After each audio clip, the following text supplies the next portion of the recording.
Malykhin with his back to us now against Grishenko. The taller man, as you can quite clearly see. Big swinging right hand comes in from Malykhin early on. Malykhin said he wants to show his speed, showcase his footwork, and he's applying a lot of pressure right now to Grishenko. Let's see how Grishenko deals with this pressure, utilizing that distance and trying to maintain that sense of reach that he's got. Oh, just clubbing right hand. You could hear the sound as it slapped the jaw there. Good jab, and he's coming in with thunderous left hands as well. Man, Malykhin's showing that speed. He's also showing some power, too. These shots are landing. Grishenko needs to put that jab out there. Plenty of movement from Grishenko, backwards, forwards, sideways, not providing a static target for Malykhin, who predominantly is landing a little bit short at the moment. Grishenko just jumping out of range. The best form of defense at this point. Watch for that swinging, leaping in left hand from Malykhin, a la Mike Tyson, not so much a la Muhammad Ali. But it's that right hand, though, Steve. That's the one that he's really trying to load up on. Shorter reach, no question, for Malykhin, but he's still certainly leading with that jab, perhaps looking to set up that right hand that you speak of.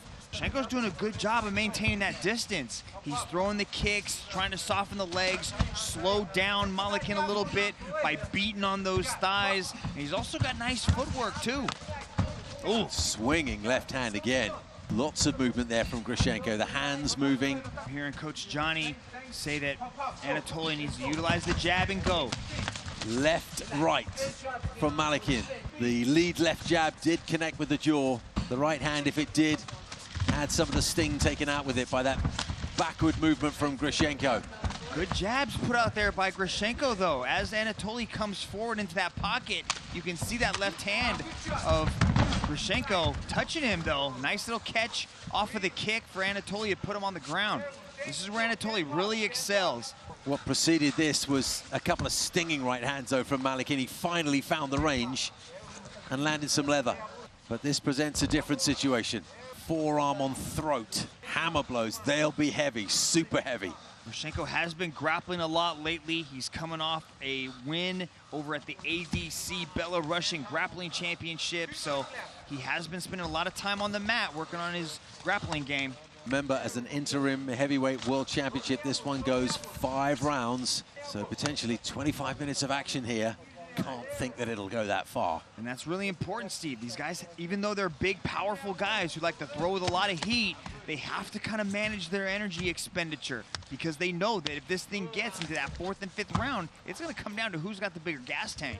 There's some big leather being thrown there from Malykhin. The left-hand hammer blow, and then he digs that right hand into the body.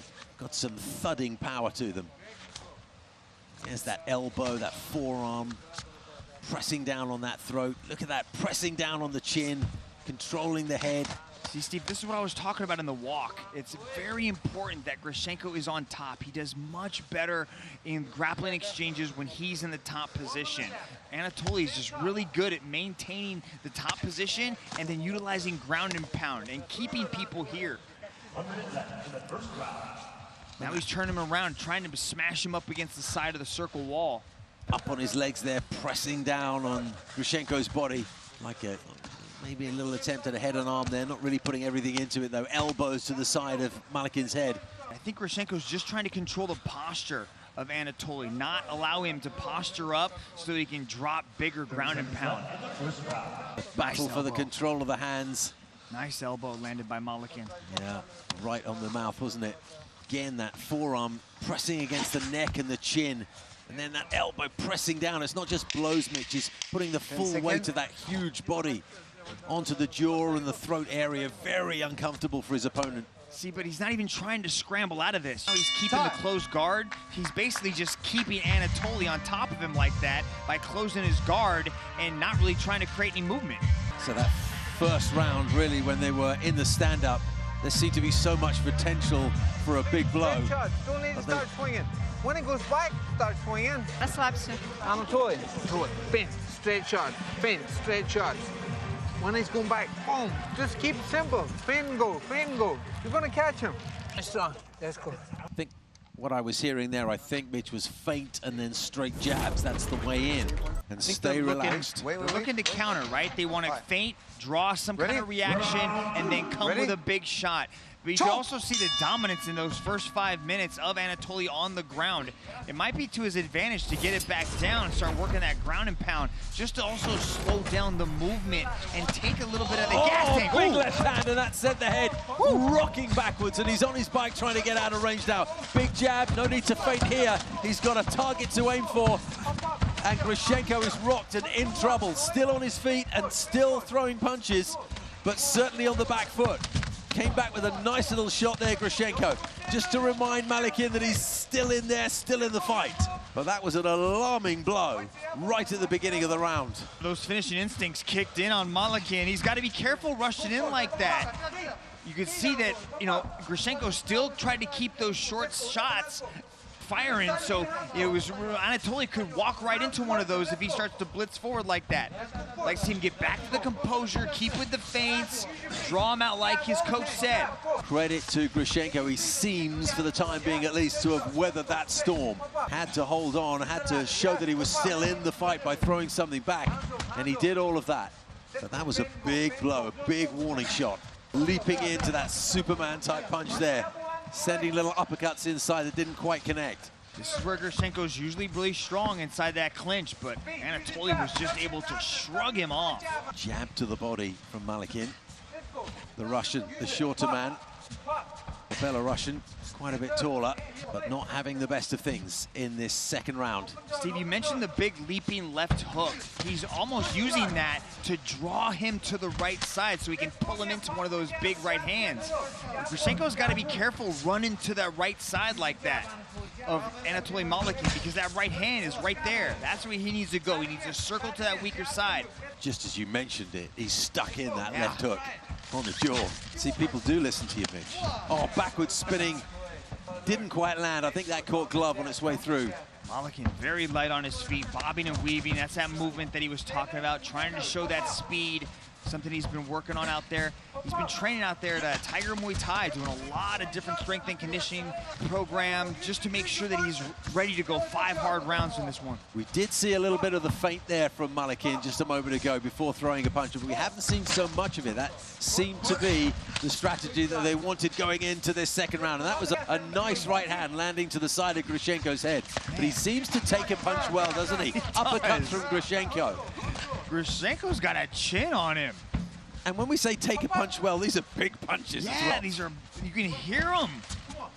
You gotta wonder, is Anatoly running the risk of punching himself out? I know he spoke about his strength and conditioning program. He looks still as well. Oh, that was a nice short right hand landed by Grishenko. Crunching right hand. Round for 25 minutes, Mitch, is no mean feat. Oh, and he's collapsed. And Olivier Coste jumps all over him to make sure that there's no more punishment. He picked his spot, he waited for his moment, and then he just unloaded with that swinging right hand. It connected, and Grishenko just collapsed like a giant redwood that had been axed to the floor. Exactly like I thought it was gonna happen. He circled him into the right hand and put him out. We have a one interim heavyweight world champion, and Arjun Bulla will be watching this, knowing that very likely the future sees those two in the one championship circle to unify the whole thing. Oh, let's rewind that and take a look at it. Look at this. Circles him to the right, chin caught up in the air. I know you can only last so long by leaving your chin exposed like that. And Anatoly Malykhin puts him out. And all of that power, Mitch, came on the back of a missed punch. So he didn't have a big setup for it. He missed once and then came straight back at it. It was all arm power with some forward momentum. But that just shows how strong the man is. And we already talked about the chin and what a good chin that is. So that is some unleashing of power. Here's Dom Lau. Ladies and gentlemen, your referee, Mr. Olivier Coste, has called a stop to this contest after 3 minutes and 42 seconds in the second round. For your winner, by way of knockout, and now, the one interim heavyweight champion of the world, Anatoly